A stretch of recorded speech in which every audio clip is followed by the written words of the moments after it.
funcionar legalmente. Ya decíamos, toda empresa que se vaya a constituir tiene que estar legalmente constituida y registrada ante todas las instancias públicas que tengan que ver con el proyecto. Llámese, por ejemplo, alcaldía. La alcaldía tiene que dar los patentes de funcionamiento e impuestos nacionales, el servicio de impuestos nacionales, el tema de contribución para el tema impositivo, el tema de registro de los trabajadores en el seguro social a corto plazo, que es la caja de salud, luego en el seguro obligatorio de largo plazo, que es el tema de las AFPs. Entonces, todos estos elementos tengo que tomarlos en cuenta muy claramente al momento de definir las licencias y permisos que tengo que considerar para la nueva empresa. No olvidemos que estas licencias tienen un costo y ese costo tiene que estar incorporado en el proyecto para que en su momento se materialice y dé pie al funcionamiento de la empresa. El otro elemento es el registro de marcas. Si es que el proyecto estaría obteniendo un producto nuevo que no existe en el mercado y necesita ser registrado, entonces hay que hacer el registro de marca de la empresa considerando todas las peculiaridades que se tengan que obtener. Por ejemplo, cuando uno desarrolla un libro, un texto, un trabajo intelectual. Ahí está el CENAPI que funciona en la ciudad de Sucre, donde se hace el registro, la Secretaría Nacional de la Propiedad Intelectual, CENAPI, donde uno hace el pago de un canon, si no me equivoco son 1.000 o 1.500 bolivianos, y el libro queda registrado, le dan un número de registro donde ya tiene ese libro una autoría, ¿no? Entonces nadie puede plagiar ese libro. Entonces, de la misma forma, cuando la empresa tiene una marca única, tiene un producto único que estaría generando y es diferente al resto, para evitar las copias o que la competencia utilice este producto, se tiene que hacer también el registro de marca, ¿ya? Y el cuarto elemento importante que muchos obvian, pero es vital incorporar, es la afectación tributaria. ¿Qué implica esto? Considerar todos los efectos impositivos que se vayan a dar a lo largo del funcionamiento de la nueva empresa. Vale decir, considerar los 3 impuestos genéricos que cualquier tipo de empresa los va a tener que aplicar. Estamos hablando del IVA en sus 2 componentes, débito fiscal y crédito fiscal, con la alícuota del 13%, el impuesto a las transacciones, cuya alícuota es del 3%, y el impuesto que se grava a las utilidades, cuya alícuota es del 25%. Estos son los 3 impuestos genéricos que a cualquier tipo de negocio debería aplicarse. Luego, en función de las actividades más específicas, se van generando otro tipo de impuestos. Por ejemplo, si alguien produce bebidas alcohólicas, hay el impuesto al consumo específico, que es otro gravamen que tengo que incorporar en la estructura de tributario, ¿no? Entonces son elementos que tengo que tomar en cuenta y este es el estudio en el cual me va a permitir registrar todos estos elementos. Pero vayamos a un repaso rapidísimo de estos elementos que ya los he explicado. Entonces, en la parte del estudio legal tiene que haber una identificación de las distintas formas jurídicas que puede adoptar la empresa. Y como administradores ya conocen, ya han visto en diferentes materias cuál es esa estructura que se puede dar, ¿no? Por ejemplo, ya decíamos, si son sociedades comerciales, hay 5 variedades que puedo elegir, partiendo de las sociedades colectivas y terminando en las sociedades en comandita por acciones. En comandita simple, tenemos las sociedades de responsabilidad limitada y tenemos las anónimas, colectivas. ¿Cuál más me falta? A ver, colectivas, luego las colectivas vendrían las comanditas simple, luego vienen las SRLs, luego vienen las sociedades anónimas y finalmente las sociedades en comandita por acciones. Entonces son las 5 formas societarias que puede adoptar la empresa. Una de ellas, elegir la que más le convenga. Como digo, dependerá primero la cantidad de socios, dependerá de la actividad a la que se dedica, dependerá también de cuál es el tipo de constitución que quiere adoptar. Normalmente las empresas más se van a inclinar por ser una sociedad de responsabilidad limitada, una SRL, si tiene menos de 25 socios, Y si tiene más de 25 socios, tendrá que adoptar por ser una sociedad anónima como las más utilizadas y las que más conviene crear para los presentes momentos. Luego tenemos que ver los requisitos y formalidades de las diferentes formas jurídicas. Estos requisitos y formalidades las define Fundempresa.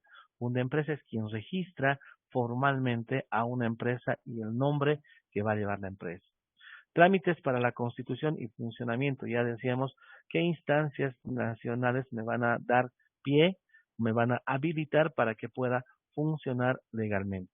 Y finalmente está la determinación de los gastos de constitución y otros. En los gastos de constitución, por ejemplo, tenemos que considerar los honorarios de un abogado que permite hacer el acta de constitución, un contador para que haga el balance inicial con el cual se va a registrar en Fundempresa la nueva empresa que se va a consolidar. Criterios para elegir la forma jurídica que va a adoptar la empresa. ¿Cuáles son esos criterios que tenemos que tomarlos en cuenta? Compatibilizar con el modelo, actividades y objetivo del proyecto. Analizar ventajas e inconvenientes para la futura empresa. ¿Cuáles son los trámites necesarios para la constitución de la nueva empresa en la cual se va a convertir el proyecto? Normalmente todos estos criterios van a depender más de los promotores. Estamos hablando de la vida real, ¿no? De los promotores quienes han inducido a que se desarrolle el proyecto, a ellos qué tipo de empresa les interesa hacer en el futuro. Quizás quieren ser una empresa unipersonal que uno se haga cargo, uno sea el dueño, o quieren todos ser partícipes de la propiedad de la empresa. Entonces, esto definirá esa personalidad jurídica que va a adoptar la empresa. Y aquí tenemos alguna clasificación. Ya decíamos que esto ya lo conocen ustedes de memoria, que es una empresa individual. ¿Por qué se llama empresa individual? ¿Qué es una sociedad o empresa jurídica? ¿Qué tipos existen? ¿Qué normas la que rige? Etcétera, etcétera, ¿no? Sociedades colectivas, comanditas, responsabilidad limitada, anónima, en comandita, asociaciones accidentales o de cuentas en participación. Por ejemplo, esta forma de asociación, la última, son de forma temporal y normalmente las que más acuden a este tipo de asociación son las empresas constructoras. Cuando ellos adjudican obras muy grandes donde exige más de su capacidad, entonces buscan la asociación temporal con otro tipo de empresa constructora para el desarrollo de la obra principal que se han adjudicado. Terminado el objeto del contrato, se disuelven y vuelven a aparecer como empresas individuales o dependerá del tipo de empresas que estaban constituidas antes de la asociación accidental. Las sociedades cooperativas de régimen especial, se dice que las cooperativas no tienen un carácter lucrativo, más su fin es social, ¿no? Por ejemplo, la cooperativa Catedral ha nacido con el conjunto de profesores, ¿no? Quienes han conformado una cooperativa para colaborarse en el tema de prestarse dinero, es decir, coloquemos una cuota de dinero mensual y en función de nuestras necesidades nos vamos prestando. De esa forma nació la cooperativa Catedral. Ahora la cooperativa Catedral alcanza más o menos a unos 40,000 socios. Sigue sobre la base de profesores del magisterio, quienes participan en una mayoría y luego ya se han incorporando diferentes tipos de socios. Entonces, lo que ocurre en esto, por ejemplo, es que las ganancias que se generan se distribuyen entre los socios. Normalmente la forma de distribución de la cooperativa Catedral, si no me equivoco, lo hacen en aceite, en azúcar, ¿no? En especie. No lo hacen en dinero, sino en especie. Compran artículos de primera necesidad y son los que se distribuyen principalmente, creo que lo hacen a fin de año, el primer mes del siguiente año. Entonces tiene una característica especial las sociedades que se van a conformar. No siempre tienen un carácter lucrativo, ya, o sea, entre comillas, ¿no? Porque en el fondo van a ganar dinero, pero ese dinero lo distribuyen entre sus socios. En cuanto a hablar de empresa pública, en nuestro caso, no sería tan conveniente por ahora, porque estamos dándole un enfoque a que cada uno sea emprendedor. Y al ser emprendedor, desarrolle su propia empresa privada, con enfoque privado, donde defina o voy a ser una empresa unipersonal, donde yo sea el dueño, o va a ser una sociedad comercial bajo una de estas modalidades que se presentan y están registradas en el Código de Comercio. Licencias y marcas, ya les decíamos, ya hemos hablado sobre las licencias y marcas. No sé si hay alguna consulta sobre el tema legal de la constitución de la empresa, de la nueva empresa que va a generar el proyecto. Me gustaría escucharles, por favor.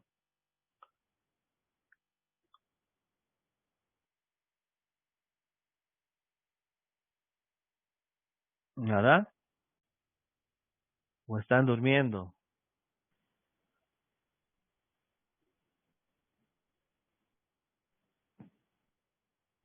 Listen, buenas tardes. Una pregunta. Buenas tardes.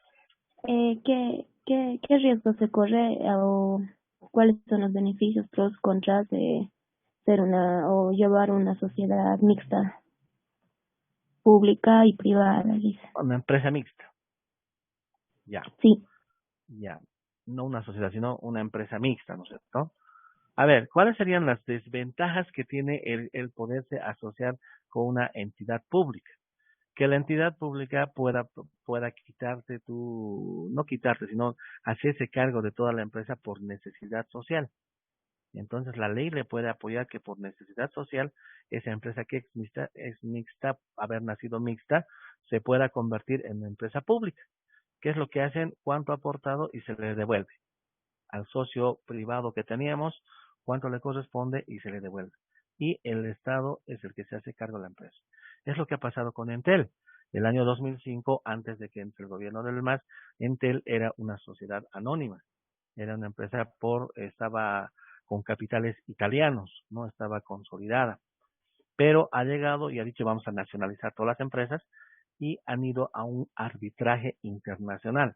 ¿Qué implica el arbitraje internacional? De que Bolivia, o sea, en este caso el Estado, por Entel, por la participación que tenían los italianos, querían pagarles cierta cantidad de dinero, pero que no consideraba las ganancias futuras de la empresa. Por las características estratégicas que tiene Entel, es una empresa muy rentable. Entonces, entonces, lo que ocurrió es que fueron a un arbitraje internacional y en este arbitraje internacional eh, se definió cuál era el precio justo o el valor justo que deberían devolver a la empresa. Entonces, uno de los más grandes riesgos que uno puede estar sometido al crear una empresa mixta es que la entidad pública puede hacerse cargo y en otras palabras muy católicas y cristianas les diría sacar de un pincelazo al privado, porque la ley está a su favor. Puede generar un decreto y con ese decreto crear solamente la empresa pública. Esa sería una gran desventaja que se tiene, ¿no? Por eso casi no existen empresas mixtas, salvo que sea con un socio internacional y de peso, para decir que ponga buena plata. Yo soy dueño del terreno como público, pero no tengo dinero para construir, supongamos, una terminal de buses, ya como estaba por hacerse un proyecto en la ciudad del Alto. Entonces se pensó en capitales extranjeros de que haya una sociedad mixta, una empresa mixta se cree y la empresa privada sea la que construya, desarrolle toda la terminal de primera y lo pueda administrar por un determinado tiempo, en este caso eran creo que 30 años.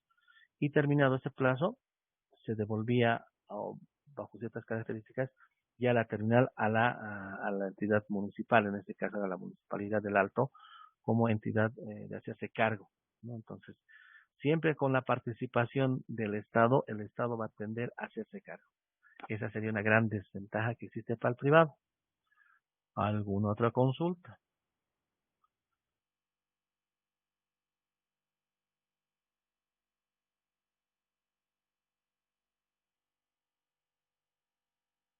¿No hay? Pues díganme, pues que saben bien. A ver, ¿qué diferencia habrá en una sociedad responsable limitada y una sociedad colectiva? ¿Quién me dice? ¿Cuál de las dos me conviene elegir? Licenciado, la Adelante. diferencia entre una sociedad colectiva y una sociedad de responsabilidad limitada es que la colectiva los socios tienen responsabilidad ilimitada. Es Ujú. decir, que en caso de pérdida, hasta con sus propios bienes tienen la obligación de pagar. Y Exacto. que los socios de responsabilidad limitada solo se limitan a sus cuotas de capital. A sus También aportes. podríamos citar otra diferencia es en el capital social. Las colectivas usan montos de capital a nombre de capital social.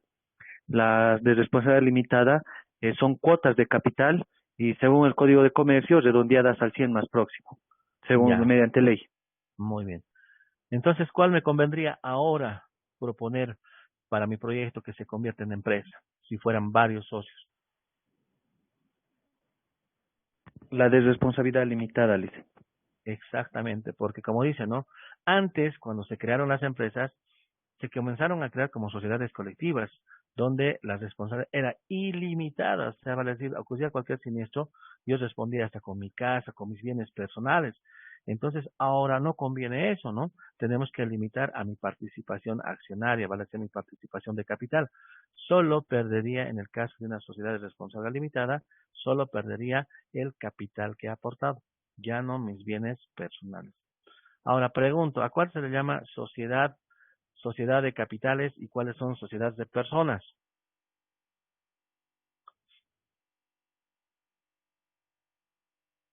En otras palabras, las sociedades de personas, el vínculo, o sea, la fuerza que les da para que se puedan asociar es la relación de amistad que existe. En cambio, en las sociedades de capitales, lo que interesa son el aporte de capital que puedan hacer para la conformación de este tipo de empresas. A ver, ¿cuáles serán las sociedades de personas y cuáles serán las sociedades de capital? Dicen las sociedades de capital son las sociedades anónimas y las sociedades de responsabilidad limitada. Y las sociedades de personas son las sociedades colectivas. A diferencia de las sociedades en comandita simple y en comandita por acciones, en la de comandita por acciones entran gran parte de las sociedades anónimas, pero también tienen metidas lo que son los socios colectivos. Y lo mismo es en las sociedades en comandita simple. Entran los socios de una responsabilidad limitada con responsabilidad limitada y también tenemos los socios colectivos.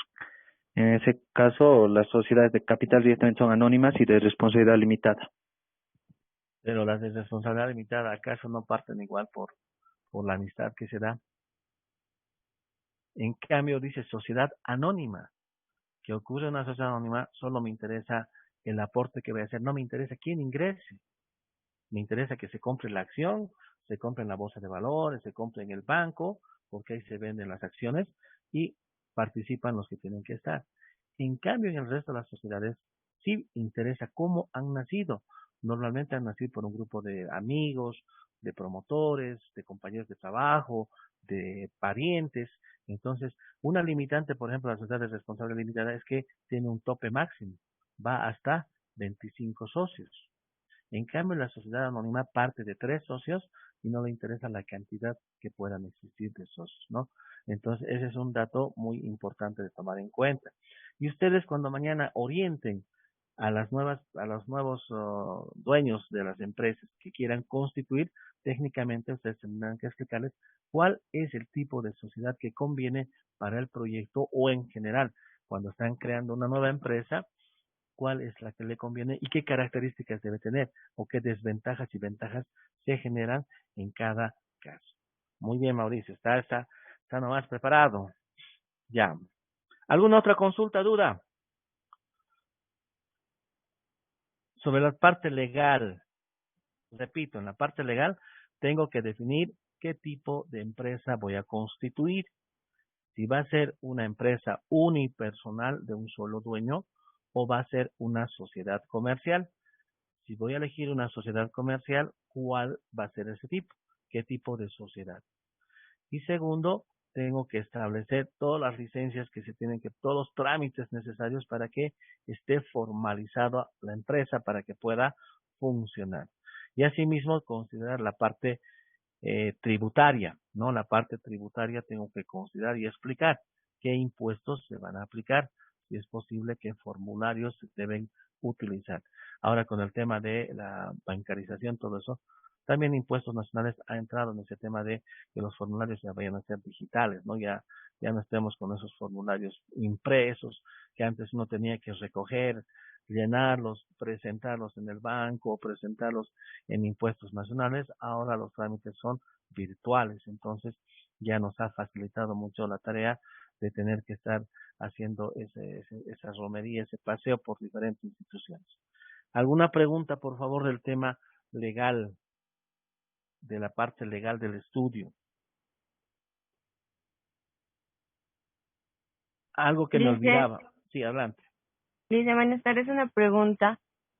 Cuando hay un terreno que está, o sea, el dueño es la gobernación, la alcaldía, y los sectores públicos, ¿cómo una empresa privada puede hacer la adquisición de ese terreno para hacer un proyecto? En ese caso no se va a poder, pues, porque no puede vender el Estado bienes públicos, ¿no? Normalmente lo que se ha visto ahora las personas si lo hacen por abajo, por ejemplo, en muchos barrios hay lo que se llama el equipamiento urbano, que es el equipamiento urbano, hay espacios que se dejan en las calles para que sean parques, ¿no? Para que tengan vegetación, pero algunos vivos de las alcaldías, las alcaldías lo venden, ¿no? Pero después no se puede vender los bienes públicos. Nadie puede vender un bien público. Entonces, en este caso, lo que tendré que hacer, el Estado tiene el terreno, yo tengo una idea de hacer en ese terreno, tendré que hacer una sociedad, una empresa mixta, ¿no? Con el gobierno, venderle la idea y ellos pongan el terreno. Pero, como digo, el riesgo es alto de que después me voten, ¿no? Porque yo les vendo la idea, me hacen desarrollar todo el proyecto, se implementa el proyecto, unos años me tienen y después me dicen, bueno, chao, esto va a pasar a bien social por las características que tiene, con un decreto, devuélvanle lo que he invertido y chao, pierdo el negocio.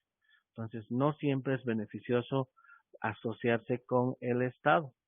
Además, con los tipos de políticos que ahora se meten a la parte de ser alcaldes, etcétera, no es gente honesta, no es gente que va a hacer el bien, sino siempre buscan sacar su provecho personal. Y eso te pone más en duda de hacer un negocio con ese tipo de alcaldes, digamos, ¿no? Bueno, ¿alguna otra pregunta? Dicen, pero si en caso, digamos, se podría hablar con el alcalde o algo, y este podría hacer la gestión en pedir hasta el Senado en que se pudiera vender los terrenos y este se aprueba, Sí, ¿sería factible? sería fácil. Pero, ya repito, el Senado va a aceptar que no va a vender, que se traspase siempre y cuando tenga un bien común. Ese bien común sirva para un beneficio social. Por ejemplo, para una universidad pública, para un colegio público. Para eso va a aceptar que transfiera, cuando sea a costo cero. Pero a un privado, a un particular, para que haga negocio, no le va a autorizar, pues no es legal. Pues ya le he dicho, si el Senado puede hacer, va a transferir, va a autorizar para que se transfiera la propiedad, que la alcaldía va a transferir.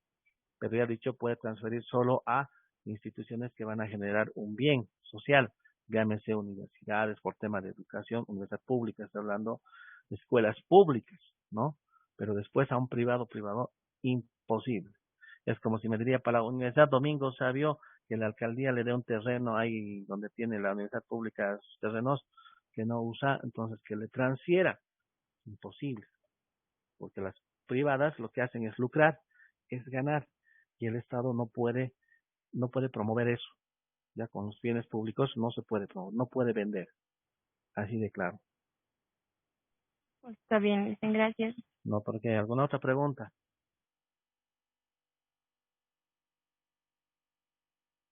Me olvidaba, en este tema, en la parte legal, en el proyecto mismo, cuando se desarrolle, lo que tengo que acompañar es en anexos, los trámites que tengo que hacer en Fundempresa, los requisitos que tengo que cumplir, el acta de constitución, un modelito de acta de constitución de la empresa en anexos, ¿ya? Porque se supone que el proyecto sirve de guía para que pueda implementar la empresa. Entonces, tengo que mostrar qué documentos tengo que solicitar a Fundempresa o le puedo sacar fotocopia y ahí tiene que estar inserto como anexo de decir, estos son los documentos que deben acompañar para que se consolide la nueva empresa, ¿ya? Entonces, en la parte teórica tendrán que citar, tendrán que explicar, decir, ¿por qué voy a adoptar el ser una sociedad de responsabilidad limitada? ¿Por qué se ha definido para el proyecto que la nueva empresa sea de sociedad de responsabilidad limitada? Ahí se argumentará la parte técnica, la parte jurídica que está en el Código de Comercio, etcétera, etcétera, ¿no? Y los documentos que deben respaldar lo que pide para ser sociedad de responsabilidad limitada, acta de constitución, balance inicial de apertura, etcétera. Estos documentos tendrán que acompañar al proyecto en la parte de los anexos. Ya no le van a poner en el cuerpo principal, sino en los anexos. Anexo 5 o anexo 6, acta de constitución. Anexo 7, balance inicial de apertura del negocio. Entonces ahí hacen un balance con cuánto están haciendo, con cuántos socios, cada socio cuánto está aportando en la nueva empresa. ¿Alguna otra consulta sobre la parte legal, el estudio legal? Licenciado, una consulta. ¿Y los que están haciendo en provincias, la parte legal igual sería con los permisos de las provincias para poderlo sacar en funda empresa o Claro. simplemente como aceptación nomás? No, pues, si usted va a hacer así, haga en la provincia más recóndita, digamos, en Colchacá, por ejemplo. Colchacá es lo más abandonado que tenemos en Potosí. Si voy a crear en Colchacá una empresa y mi empresa tiene que ser única en el país, tengo que necesariamente registrar en funda empresa. No pueden aparecer dos empresas del mismo nombre, ya por tema legal. Es como decir, no puedo registrar, no puede aparecer a ver, ¿cómo se llama la institución que registra a las personas? En el CEGIP. En el CEGIP no pueden aparecer dos personas con el mismo nombre, con el mismo número de carnet. Lo mismo ocurre para las empresas. Así esté la empresa a nivel provincial o rural, tiene que registrarse en funda empresa.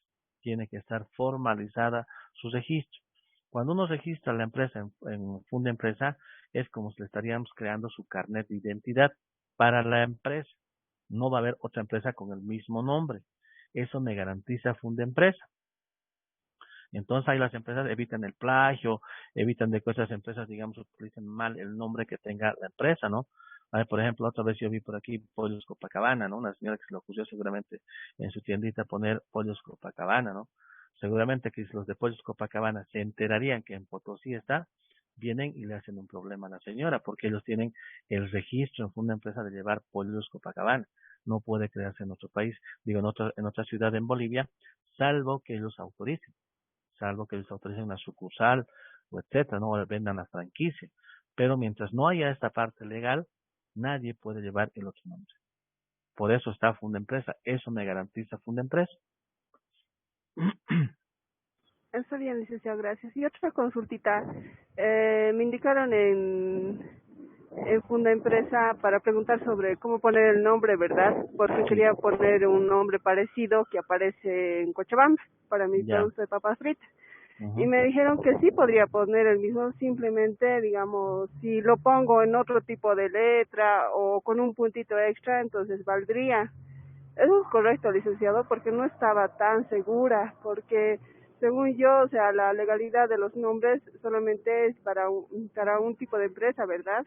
Y no podría ser copiado, pero si lo dicen de esa manera, entonces, por ejemplo, como dice con las empresas Copacabana, podría aumentar Copacabana S, digamos, o Copacabana Copa y guión Bana o algo así, entonces sería legal, ¿no, Lisa?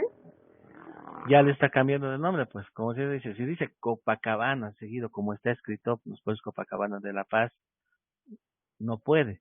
Pero si usted dice, le separo Copa-Bana, ya ha cambiado, pues ya ya lo he separado las palabras, entonces es válido, porque tampoco ya no se ve como Copacabana, ¿no? Van a leer Copacabana, ¿no es cierto? Entonces cambia. No es honesto, diríamos la honestidad hablaremos, no es honesto, pero es válido. Legalmente está haciendo el quiebre legal, ¿no es cierto? Está evadiendo, porque pues si yo no tengo el mismo nombre, a mí tiene un guión que separa las palabras, pero el tema ético también tiene que ver, ¿no? No es ético, no es honesto hacer eso, pero como se dice en la guerra y en el amor, todo vale, en los negocios también, ¿no? Al final hay que matar a la competencia, y para matar a la competencia tal vez tengo que valerme de este tipo de artificios, digamos, legales, ¿no? Para poder llevar el mismo nombre, tal vez que la gente conozca. Pero en nuestro medio casi poca gente conoce Puerto Copacabana, ¿no? Solo gente que viaja a La Paz o tiene frecuencia con La Paz conoce. Después a la mayoría yo estuve consultando, gente que me polió, ¿conoces Pollos Copacabana? Les digo, no, no conocen. Uno que conoce te habla de La Paz, que sí es en tal lugar, ¿no? Pero el que nunca ha comido en Pollos Copacabana, ni idea tiene. Entonces, no sé si surtiría, tal vez donde tendría que dar es en La Paz, ¿no? O en lugares en el eje central donde mucha gente que visita La Paz ha estado por Pollos Copacabana y es interesante, es agradable el pollo. Entonces quisiera encontrar en su ciudad este tipo de pollo. Tal vez ahí funcionaría. Pero en nuestro medio, como les digo, mucha gente no conoce Pollos Copacabana ni la calidad que tiene. Entonces, vano sería tal vez cambiarle, ponerle un guión o distraer con alguna otra palabra o cambiarlo, ¿no? Como por ejemplo alguien ha hecho, en vez de ponerle C, le ponen K. A ver qué he encontrado en esto. Ay, no me acuerdo, pero le han puesto, en vez de la C, le han puesto la K. Le han cambiado una letra, pero sigue expresándose lo mismo. Entonces, es formas de evadir la parte legal. Se puede, pero no se debe. Ética. Está bien, licenciado, gracias. Como alguna vez, así les paso como comentario, ¿no? Estaba en la calle, en la feria, y le pregunta a un señor, ¿cómo se llama tu hijito? Dice Diego Armando Maradona, no sé cuál era su apellido. O sea, imagínense, el señor era tan fanático de este señor Maradona que le puso hasta su apellido como nombre. El niño se llamaba Diego Armando Maradona Quispe, por decir, ¿no? Entonces ya llama la atención estas cositas, ¿no? Ok, entonces ese es el tema legal, ¿ya? Darle el nombre apropiado en función al tipo de sociedad que voy a elegir, con todas sus complementaciones, ¿no? SRL, etcétera, etcétera. La segunda parte, que ya es más interna y que también tiene que ver con el administrador de empresas, es la organización administrativa del proyecto. Aquí lo que tengo que hacer es darle ese organigrama, esa estructura organizacional que sea la más eficiente. Y cuando decimos la más eficiente, tiene que ser aquella estructura que no tenga mucha gente, pero tampoco tenga pocos trabajadores, donde tenga que esforzar mucho a mi gente, a los trabajadores, ¿no? Tengo que tener la estructura ideal, los niveles jerárquicos adecuados, de tal forma que refleje esto una buena organización de la empresa. Un efecto negativo de tener una estructura muy grande, ¿dónde se vería? A ver, un efecto negativo de tener una estructura organizativa muy grande.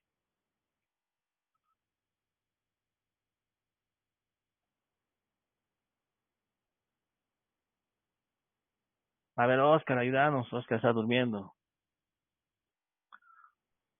¿Cuál era la pregunta, Licen?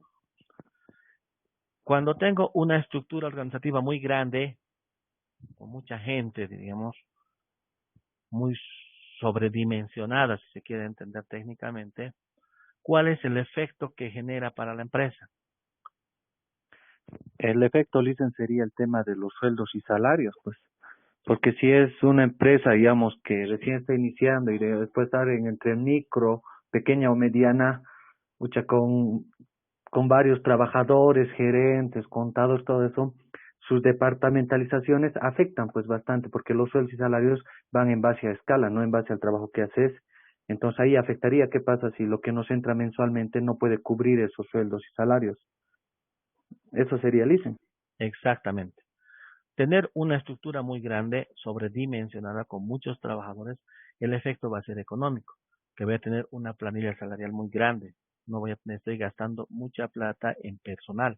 Por eso les digo, el Dice, administrador tiene que saber no dimensionar. solo económicamente, también si cargamos con muchos trabajadores, pasa de que los trabajadores no cumplen con todas sus actividades y estamos pagando en vano. Puede ser también tema de supervisión, cuando se tiene mucha gente, ¿no? Otro elemento también es el tema de infraestructura. Cada trabajador va a ocupar un espacio en la empresa, tiene que dotarle de un escritorio, una máquina, ¿no? Entonces ya es también un gasto para la empresa. Por eso decimos que tiene que ser esa estructura diseñada acorde a los requerimientos de la empresa. de tal forma que no le sobre gente ni le falte, sino tenga el personal adecuado que le permita cumplir con sus funciones. ¿Ya? Un primer elemento que voy a permitir definir es la filosofía empresarial. Y la filosofía empresarial tiene que ver con el tema de la planificación estratégica, donde voy a definir la misión, visión, objetivos, políticas y estrategias que me van a ayudar a poder definir la empresa bajo una estructura empresarial.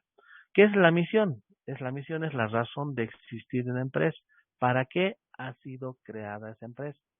Si es una empresa de fabricar calzados, entonces su misión es fabricar y comercializar calzados.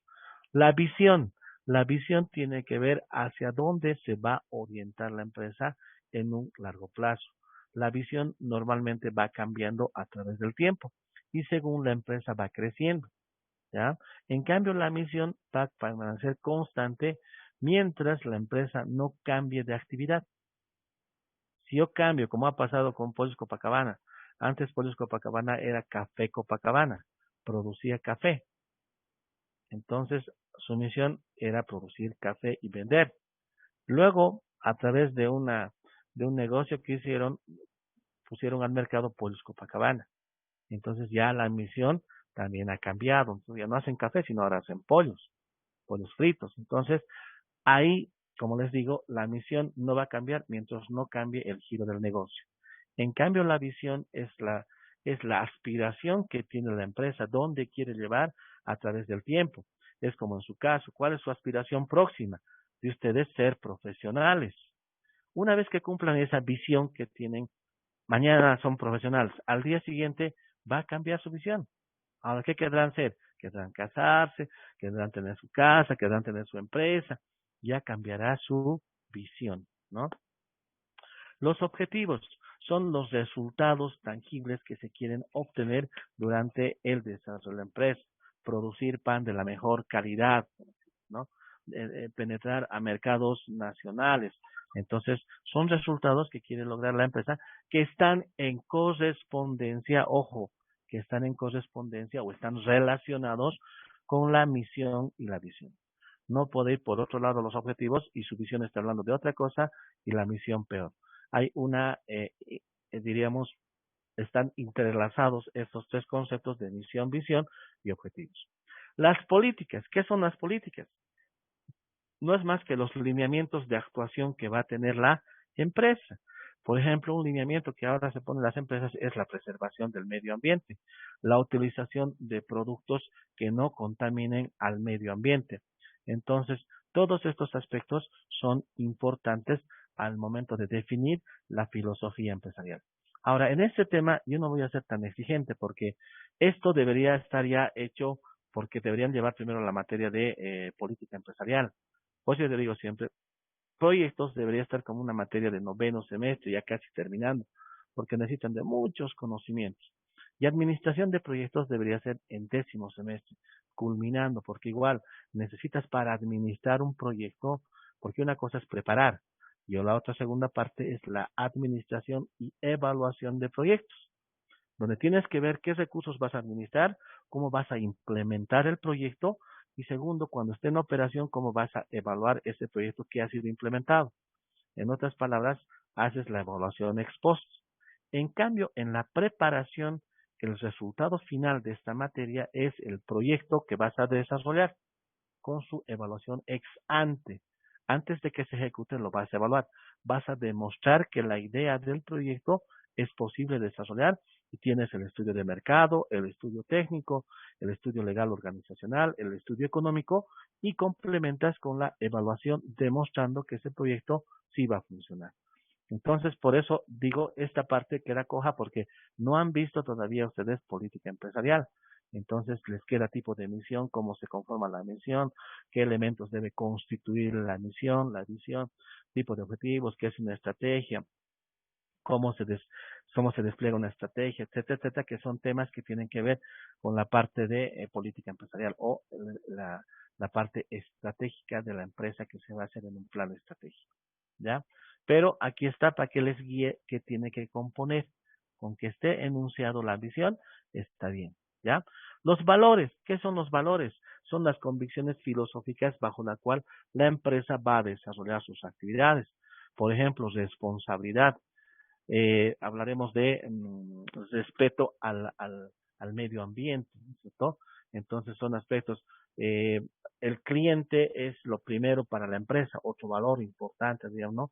Reconocer a nuestro cliente, que es lo primero que nos interesa como actor dentro del desarrollo de nuestras operaciones. Después, ¿qué más? A ver, compromiso con la familia de nuestros trabajadores, ¿no? Por eso se les da el seguro social de corto plazo, lo que es el seguro de salud, ¿no? Porque hay un compromiso de la empresa con sus trabajadores. Si el trabajador tiene a su familia completa, tiene sana, seguramente va a desarrollar mejor sus actividades. Pero si mi familia está enferma, seguramente yo voy a estar preocupado, decir, ¿ahora qué hago? ¿Qué voy a hacer con mi familia? ¿No? Entonces, no voy a estar concentrado en el trabajo. Entonces son todos estos elementos filosóficos, como su nombre dice, filosóficos, que la empresa tiene que tomar en cuenta y poder cumplir y plasmar para que realmente la empresa desarrolle sus operaciones con esta esencia filosófica. ¿Algún comentario, duda?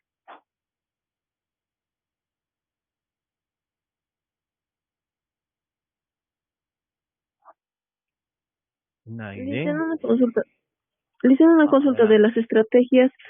Sí. Normalmente las estrategias, no como su nombre dice, las estrategias nos permiten desarrollar o poner en práctica los objetivos.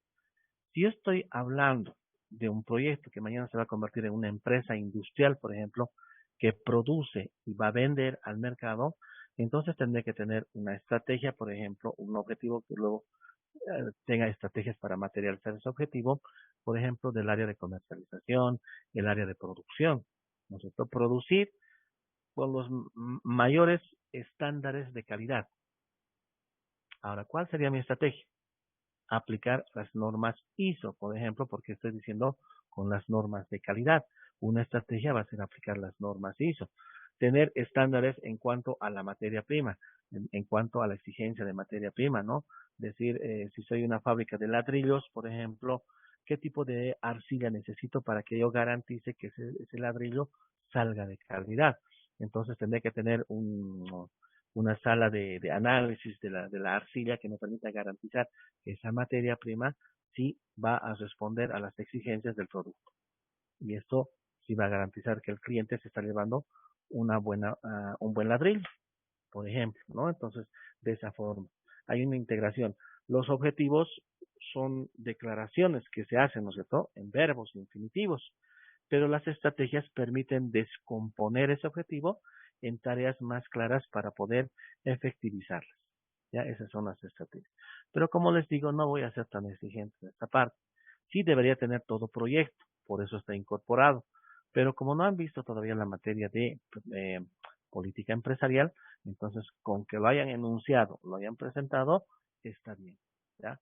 Pero sí, donde voy a exigir es en este tema, el estudio organizacional.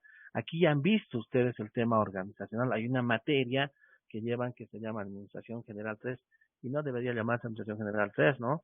Hay, por ejemplo, en otras universidades estamos viendo sus mallas curriculares, llevan dos materias. Una que es la materia organización de empresas, todo el tema organizacional, y el otro le llaman procedimientos administrativos, todo lo que tiene que ver con estructurar procedimientos administrativos, manuales, etcétera, porque no es fácil hacer un manual de procedimientos administrativos, desde los tiempos que tienes que medir de los trabajadores, la secuencia lógica de las actividades que vas a desarrollar. Entonces, todo eso tienes que estandarizar para que puedas generar un manual, porque el manual lo que está haciendo es estandarizar. Te dice en qué tiempo se va a producir un lote de pan de un quintal de harina. Entonces hay que estudiar en diferentes panaderías, tiempos y movimientos, a la mayor exigencia, a la menor exigencia del trabajador, ¿no es cierto? Tiempos muertos, tiempos de descanso, etcétera, transporte de la materia prima, etcétera, y ahí voy a generar tiempos estándar para que diga, se puede producir en 3 horas 1000 panes que corresponden a un quintal de harina. Entonces, todo ese trabajo, por ejemplo, es importante. No hay otro profesional que lo haga como el administrador. Y no le damos valor a esas materias, por ejemplo, que van a ser más prácticas y van a ser más útiles en el tema de hacer más eficiente a la empresa. ¿Cómo hago más eficiente a la empresa? Que el personal realmente desarrolle su carga laboral. Pues esa carga laboral está sujeta a tiempos. Hay rendimientos decrecientes, ¿no? Es como uno cuando entra a trabajar a las 8 de la mañana está fresquito. Según van avanzando las horas hay un desgaste, ¿no? Entonces llegamos a las 12 ya como aburridos. Entonces, por eso tengo que hablar de tiempos promedio. No puedo medir al trabajador como si estaría todo el momento trabajando a las 8 de la mañana con toda la energía, si no hay rendimientos decrecientes, y eso tengo que considerar al momento de hacer esa medición de la carga laboral. Entonces, todos estos temas, no sé si los habrán visto ustedes en la materia de organización, pero ahí por lo menos se debe haber hecho un ejemplito y crear un pequeño manualcito cuando sea para una tarea simple, porque para una panadería, hagamos la medición, hagamos un manual de procedimientos para una panadería, ¿no? O para la misma universidad, ¿cuál es el procedimiento que sigue una inscripción, ¿no? En un cambio de carrera, ¿cuánto tiempo debería tardar? ¿Qué formularios deberían acompañar este procedimiento para que realmente sea el más eficiente y no tardes, ¿no? Vas a preguntar tu cambio de carrera o inscripción a una nueva carrera, etcétera, te tardas. No utilizan los formularios adecuados y eso hace a que la institución pierda y demore en su trabajo, en su operación. Entonces, todos estos temas son muy importantes e interesantes. Y ahora este tema está ligado ¿a qué? A la calidad, a las normas de calidad, ¿no? Por ejemplo, Impuestos Nacionales, si no me equivoco, hace 2 años ha sacado las normas ISO, las 9001, si no me equivoco. ¿De qué es las 9001? El tema de procedimientos, ser eficiente en los procedimientos. Entonces, ellos han medido todos los procedimientos que tienen que ver con impuestos nacionales. Por decir, una declaración, cuando hay un reclamo, en qué tiempo tienen que atender ese reclamo, cuál es el formulario que se utiliza, qué procedimiento, quién va a atender ese reclamo, cómo se va a verificar ese reclamo, etcétera, etcétera, y está definido por tiempos. Y segundo es la implementación, llevarlo a la práctica. Entonces hay que tener que contratar, capacitar a su personal justamente para el manejo del nuevo formulario, los tiempos, cómo va a atender sus reclamos, qué resultados tiene que generar, cómo va a contactarse con el cliente, etcétera, etcétera. Entonces, de tal forma que sí se cumplan los tiempos del reclamo, ¿no? En muchas instituciones públicas no se cumplen los reclamos, ¿no? La alcaldía, ni qué decir, uno está para llorar en la alcaldía, ¿no? Si no haces la famosa aceiteada o la coima, no te atiende. Dices, quieres un trámite de saber, digamos, quieres una nueva construcción de tu casa, tienes que estar esperando, creo que hasta envejecerte y recién te van a aprobar tu plan. Pero cuando haces la aceiteada o la famosa coima, ya pues te aprueban rápidamente porque esa gente de esa forma se mueve, lamentablemente. Pero si tendríamos buenos procedimientos, buenos controles, seguramente que no habría este tema de corrupción y podrían desarrollarse de forma más eficiente estos trámites, ¿no? Pues ahora nos ayuda mucho la tecnología, ¿no? ¿En qué momento está entrando el trámite? Clic, ya hay un sello, ya hay un registro que se tiene que hacer. ¿A qué funcionario le está llegando? ¿A qué hora está entrando ese registro? ¿Cuándo tiene que devolver el funcionario revisado? Tiene que haber un registro. Entonces, así todo el procedimiento se va a cumplir en los tiempos establecidos. Volvamos a nuestro tema que nos interesa, el estudio organizacional.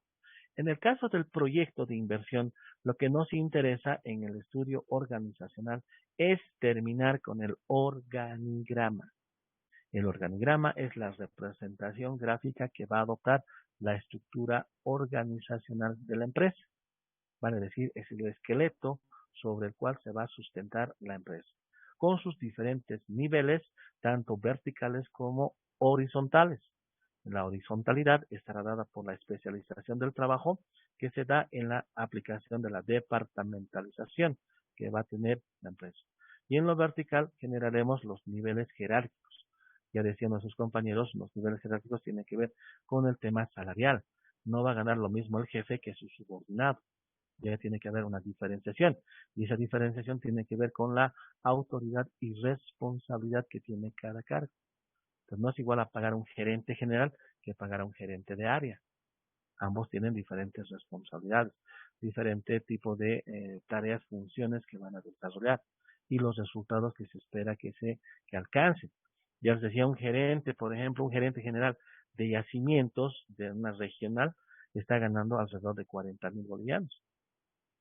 ¿Mm? Un buen sueldito, ¿no? 40.000 bolivianos, pero como se dice, ¿no? ¿Cuál es la responsabilidad? ¿Cuáles son las funciones que tiene que desarrollar?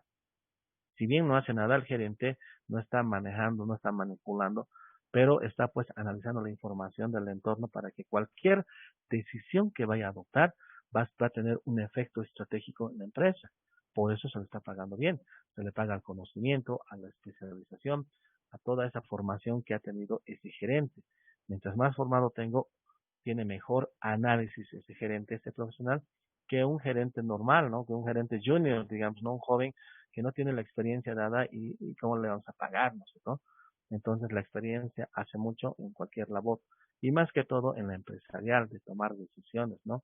Una decisión errada en una empresa privada va a generar pérdidas y esas pérdidas no son fáciles de recuperar. Oh. Entonces decía la estructura. ¿Cuáles van a ser esos elementos que voy a tomar en cuenta al momento de hacer la organización? Entonces tengo que moverme en dos ámbitos, en el ámbito horizontal y en el ámbito vertical. En el ámbito vertical tiene que ver mucho con los niveles jerárquicos en general, desde los niveles superiores, como este ejemplo, el Consejo de Administración, la alta dirección, cuáles van a ser los mandos intermedios o de supervisión, y el núcleo operativo, o donde están los empleados quienes van a desarrollar las operaciones básicas para, por ejemplo, la generación del producto. Ahora, ya decíamos muy claramente, y unos compañeros entendía claro, decía, mientras esta estructura no sea la ideal, seguramente que le va a generar mucho gasto económico a la empresa. Entonces, por eso digo, el administrador tiene que ser experto en diseñar esta estructura acorde a sus necesidades. En muchos ejemplos, en muchos trabajos de proyectos que he visto, en algunos casos aparece una panadería y en la panadería aparece su gerente general, aparece el gerente de producción, aparece el gerente de mercadeo, de marketing, ¿no? Yo le pregunto, ¿y por qué le llamas gerente? ¿Acaso no tiene que ver mucho el tamaño de la empresa con la denominación que tenga? Para 10 personas que conforman la panadería, voy a tener un gerente general, ¿no? Entonces, todos estos elementos ya los han estudiado ustedes en la materia de organización. ¿Qué niveles jerárquicos hay en función al tamaño de la empresa? Gerencia general, ¿por qué le llamamos director especializado, ¿no? Entonces, todos estos elementos tienen que ponerlos en práctica para establecer su organigrama. Principios para la estructuración de la organización del proyecto. Correspondencia entre la estructura organizativa y el proyecto de inversión o la nueva empresa que van a hacer. Dependerá del tamaño.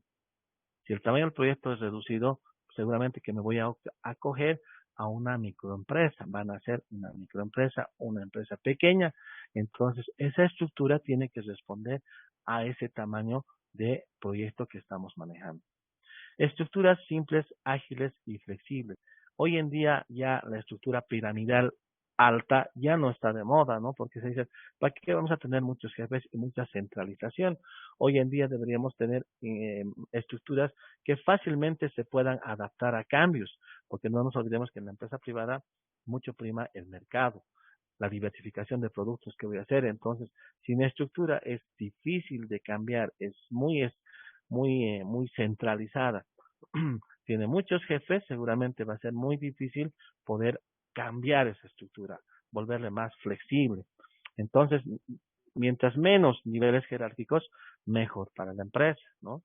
Entonces, eso es un elemento muy importante. Pero ahora esto dependerá de quién, del proyectista y quién está diseñando esa estructura organizacional. Líneas claras de coordinación y participación.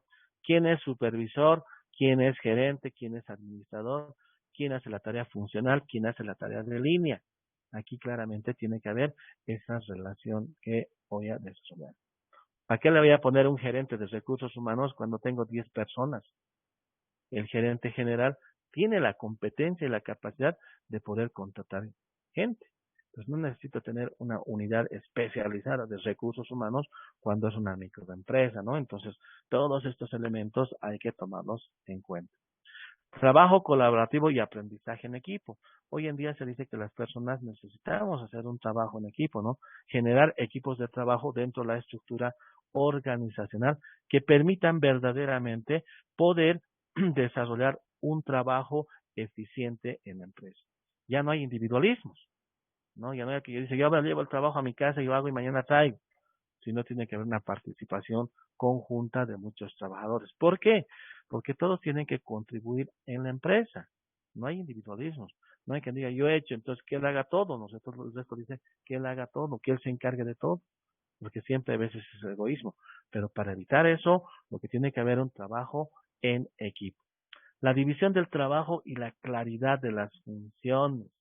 Aquí por eso decíamos, cada gerente, cada miembro de la empresa, de la nueva empresa que va a estar dentro de la estructura organizacional, tiene que tener con claridad cuál va a ser la tarea que va a desempeñar. Y para eso necesito un instrumento que se llama ¿qué?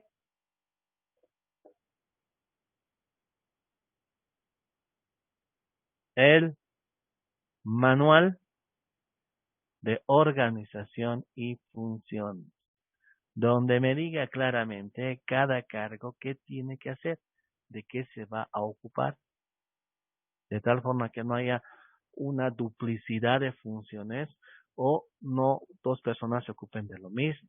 Entonces ahí no estaría siendo eficiente en cuanto a mi estructura organizativa. ¿Hasta ahí alguna pregunta, jóvenes?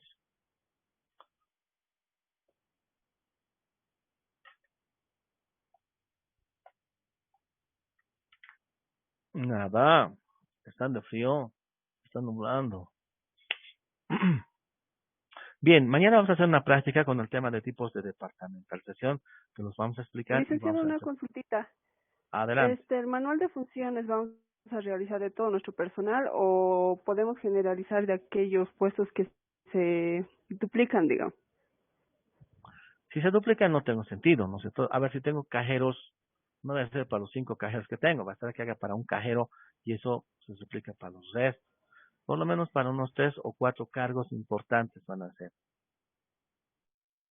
Está bien, licenciado, gracias. Ya, pero lo vamos a ir viendo más adelante. No hay problema. Como decíamos, el proyecto tiene que ser aquel manual que me permita implementar el proyecto.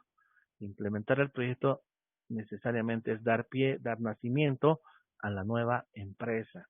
Entonces, por eso todos sus elementos tienen que estar muy bien detallados, muy bien expresados, sus instrumentos muy bien diseñados, su organigrama, su manual de procesos y procedimientos, el manual de organización y funciones, tienen que estar muy claramente.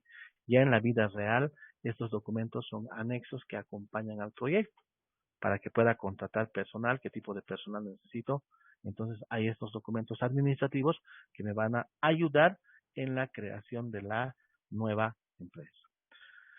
Bien, si no habría más nada, aquí estaríamos cerrando nuestra clase. Quiero aprovechar estos minutitos para hacer la invitación que me han pedido los de la organización de auxiliares de docencia en la carrera. Están desarrollando las jornadas académicas, si no me equivoco es el día jueves y viernes. Entonces, invitarles a que participen en las jornadas académicas. Son temas interesantes que se van a tratar y siempre es bueno escuchar algo nuevo. Siempre es bueno enterarse de nuevas cosas que están ocurriendo o que realmente van a fortalecer en mi formación profesional, ¿no? Nunca está mal participar en una jornada académica, ¿no? Más bien eso me permite cualificarme mejor, conocer nuevos términos, etcétera, etcétera, ¿no? Si uno tiene dinero para ir a una fiesta, para contagiarse, como para capacitarse, no vas a tener dinero, ¿no? Yo que es 10 pesos o 20 pesos, no me equivoco, es un precio módico. Entonces, jóvenes, participen. Realmente capacitarse hoy en día es la clave del éxito. Mientras más conocimientos tengas, te vas a diferenciar de la competencia. ¿Y quién es la competencia? Mi compañero que está estudiando la misma profesión. Mientras más formado esté que él, se va a tener mejores oportunidades de trabajo o mejores oportunidades de hacer mi propia empresa. Pero mientras mal calificado, mal formado estoy o no le he puesto atención a mi formación, seguramente voy a tener problemas en adelante, ¿no? Pues no se olviden que hoy en día hay que ser altamente competitivo para poder tener buen trabajo y puedas ganar bien, puedas tener mejor calidad de vida.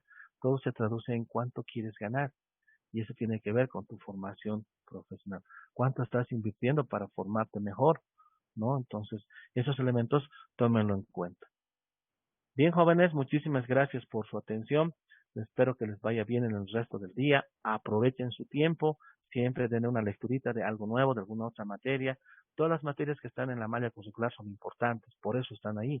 Si no, diríamos, estas se estudian, estas no, sino que todas son importantes porque hacen a la formación integral del administrador de empresas. Bien, jóvenes, nos vemos mañana a las 3:30 de la tarde. Que les vaya bien. Hasta mañana. Hasta mañana, licenciado. Hasta mañana, licenciado. Hasta mañana.